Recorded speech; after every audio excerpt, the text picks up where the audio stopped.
I don't always have fun when I'm DMing. It's true. It's something that bothers me. It's never something that I feel good about. As a matter of fact, I think that the word that really comes to mind when this happens is I honestly feel ashamed.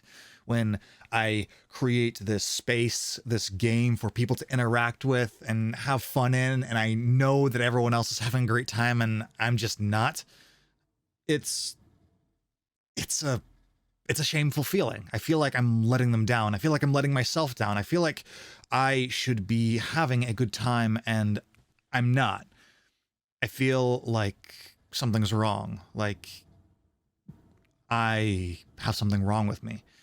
And a lot of times it isn't even anyone's fault. It could just be something that happened that day, or it could just be that maybe you were particularly attached to this one idea and the players went a completely other direction, and now you feel a sense of loss and remorse because you really wanted things to go a certain way.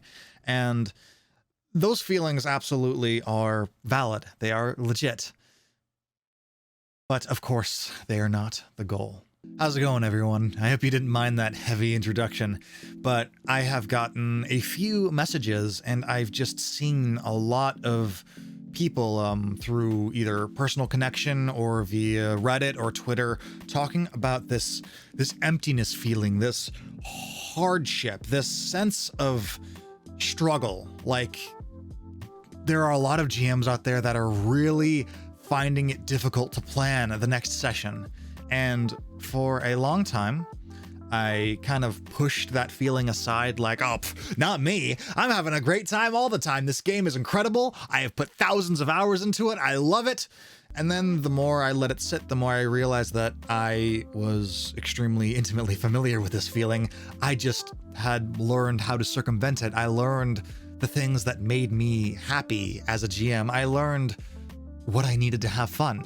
So I guess that's what this video is going to be. It's going to be me sharing what I do to create a better experience for me. And hopefully with me sharing my my tactics and what I do to have fun at the table, maybe there's someone out there that can implement these kinds of things, or at least put verbiage to it so that they can create a better space for themselves, so that they can create a game where they are also having enjoyment. Because as anyone that's been playing this game for a while knows, if the GM ain't having fun, the game's doomed. It's going to die out eventually. There is only so much selflessness that a GM can give to the table before they just completely burn out. Not gonna lie, I have a really hard time putting my technique, my my method into words, and that's part of the challenge of this YouTube channel. Is like, I've been doing this for so long that all of this stuff just seems second nature, but putting it to words and putting it into something applicable that can help other people is a very unique challenge. So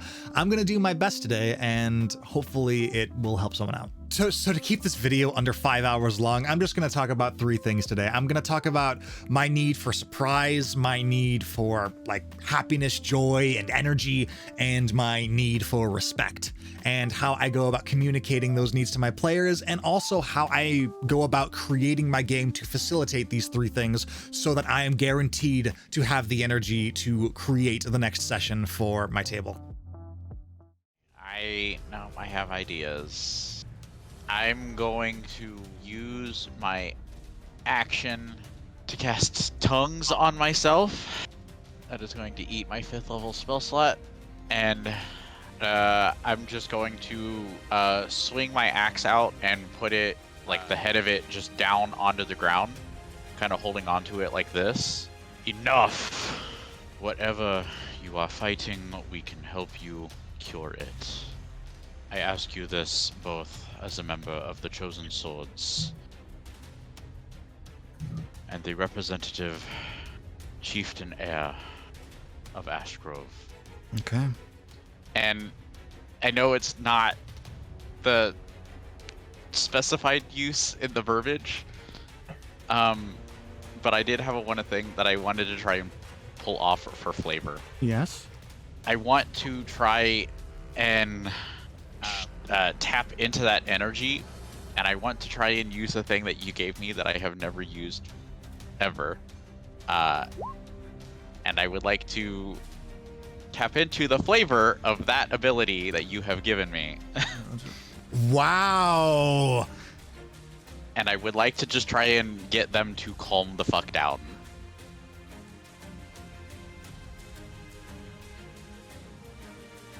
Oh shit. That's really fucking cool.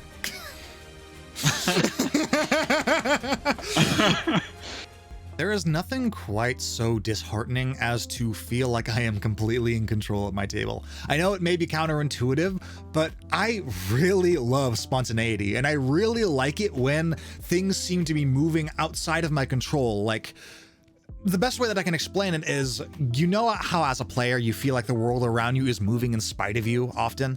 Not all games are like this, but the worlds that I get really attached to, I feel like the world is alive, and I want that feeling as a GM. So if I feel like everything that I am doing is just moving because it's the way that I orchestrated it, I lose a lot of my enthusiasm and a lot of my energy. So here's some design things that I do to kind of force spontaneity into my games and make sure that I am surprised so that I can stay energetic. First thing, random tables. Random tables are my best friend. I don't know why I didn't use them. Actually, I know exactly why I didn't use them for a long time, because I was pompous. But random tables really are amazing tools, not only to make your world feel like alive for the players, but to make the world feel alive for you. It is one of those things that is just so satisfying to go into a forest and you not know what the players are going to encounter. You not knowing where they're going to end up. You not knowing what the weather is going to be like. Being there alongside the players, and when the rain sets in and they are dying of hypothermia because it has just gotten worse and worse and worse, and then they find that outcropping that is inhabited by a T-Rex and you're like, how the fuck did this happen? That feeling cannot be beat. And that feeling cannot be planned. If I had planned the session like, okay, you will go to this place and then rain will come down and then the snow will begin to fall and then you will hear the sounds of a T-Rex roaring, and it's hard to explain, but the long and short of it is I like being surprised, and I can't be surprised if I know what is going to happen next. So I will deliberately leave things out of the center so that I can be surprised alongside the players. And an amazing byproduct of this is that if you are surprised, I guarantee you your players are surprised. And that spontaneity goes to them, and then they feel like the world is alive, but instead of this being a gift that you were giving them, this is something that you were experiencing alongside them. So leave gaps in your games. I mean, this is what I do. You don't have to follow what I'm saying, but I love to leave gaps and room to be surprised. Room where I don't know what is going to happen, because in those gaps, it may change the entire course of the session or even the campaign. And that is what excites me. That is what pushes me forward. That energy, that spontaneity is what puts me in the place to be able to prep the next session.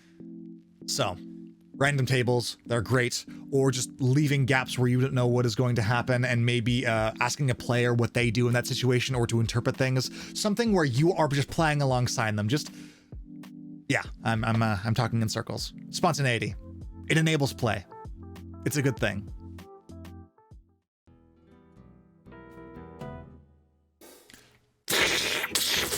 Lightning dances in all different directions of this small little middle-class home. Clay pots shatter, a dog yips and runs away, and people are ducked behind a turned over counter, and they're like, for the aeon's sake, stop, stop, stop. Alf, what do we see? I didn't mean. Well, you would see it like she's.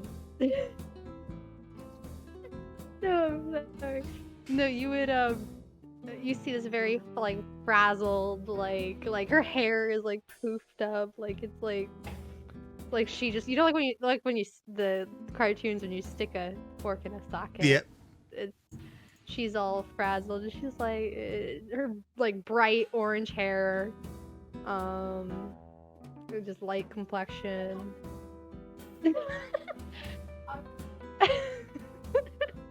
And so she's like just dressed plainly, but she is like,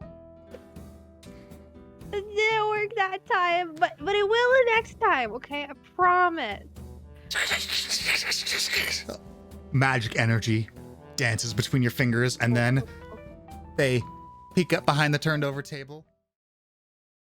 With surprise, I talked about how that enables like happiness and joy in me, but there is another big aspect to this, and that is of course seeing like excitement and joy from everyone else at the table. It is really exhausting when you are the only person at the table that is really enthusiastic about the game. GMs out there, you've experienced this. You've experienced getting your players and your friends together to just hang out and have a great time, and sometimes, you know, a player comes in and they had a really difficult argument with their significant other, or their kid is crying, or they're really stressed from work, and everyone there is just not having it, and you are that single beacon of energy and light, and you need to lift everything forward and be enthusiastic. And for the most part, that tactic does work. There is a point where that can be frustrating for the other people, and there definitely is a point to cancel the game, but this is an extreme example. The point being, if no one is exuding joy or showing excitement, it drains me. It really, really, really is draining. And there's only so much enthusiasm and energy that I can exude and give others before it starts to bring me down too. And as soon as the DM is brought down low in terms of energy, the game immediately begins to start slogging. If I were to put this phenomena into words, it would be taking energy. You know, at the table, you give each other energy and you take energy away. It's hard to explain, but online especially, it is really difficult to just transfer that energy and build each other up. And it is probably the biggest reason why people don't like online play or prefer in-person play, is because when you are there in the same room, it is really easy to just lift each other up and pump up the session. Ideally, the game itself will facilitate this, but sometimes you need a little extra push. And what I do to facilitate this and bring just a lot more joy to the table is a lot less to do with prepping and more about running the game. And the big thing that I do is I make sure that everyone, or at least there's sometimes where I mess up, but I do my best to make sure that everyone at the table gets their time in the spotlight, that they get their time to express themselves or have a moment. And I find that this moment where everyone is just listening to them or giving them what they need is enough to start lifting up the table bit by bit by bit. You do this for one person, and then if you have a functional and healthy table, they'll do it for the next person, and then they'll do it for the next person. And the cool thing about a table is that it just goes round and round and round and round until by the end of the session, everyone is in a lot better place than when they came in. And disclaimer, there are times where you should just not play. There are times where the amount of energy that you would need to take to get to the same level as everyone else is just not worth attending the game. And I have been very blessed to have players that know their own boundaries and limits and know when this bar is, because everyone is different. But I suppose that would be the other thing. Know when your limits are being met, and know when you're just not in the mood to play. Because if you are taking the energy from the rest of the table, everyone's going to feel it. And it's my job as the GM to kind of check in with people and make sure that everyone is on the same page and make sure that everyone actually is in the state to play. I don't think I've ever just said, no, you can't come to play, but I certainly have heavily implied like, hey, I think that maybe you should sit this session out. And there are many, many times where the players will be like, yeah, you're probably right. Then they just need permission. They just need the GM to step in and let them know that, hey, this is a game and you don't have to be here if you don't want.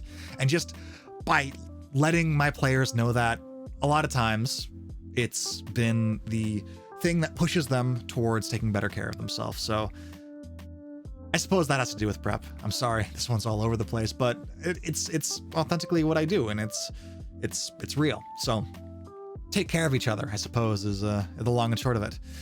Know when you are taking energy and know when you are giving it, and do your very best to give as much as possible and to know when you need to receive.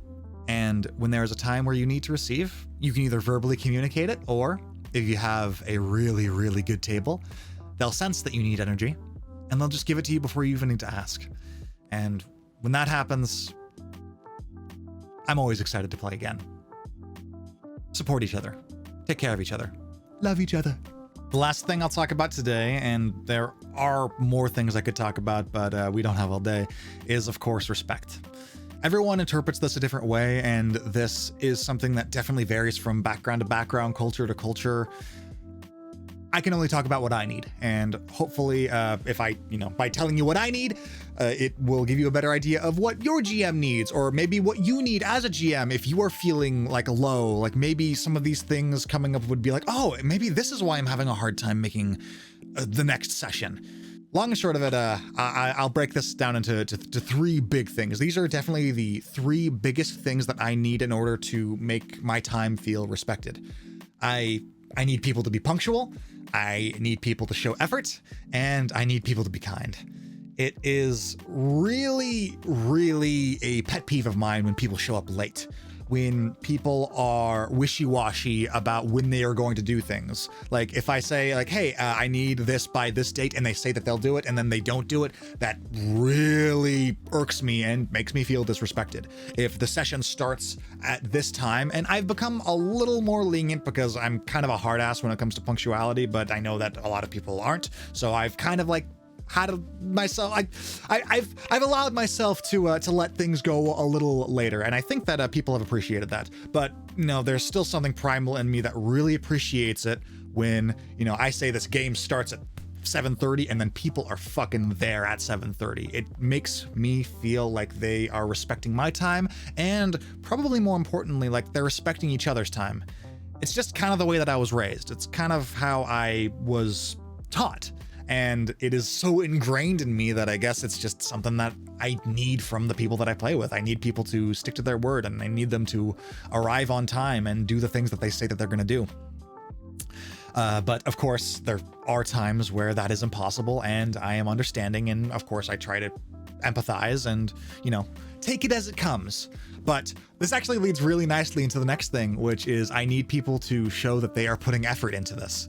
And this actually trumps almost everything, because if it is clear to me like they are putting in a lot of time and effort, regardless or not if they succeed at that thing, regardless, let me try that again.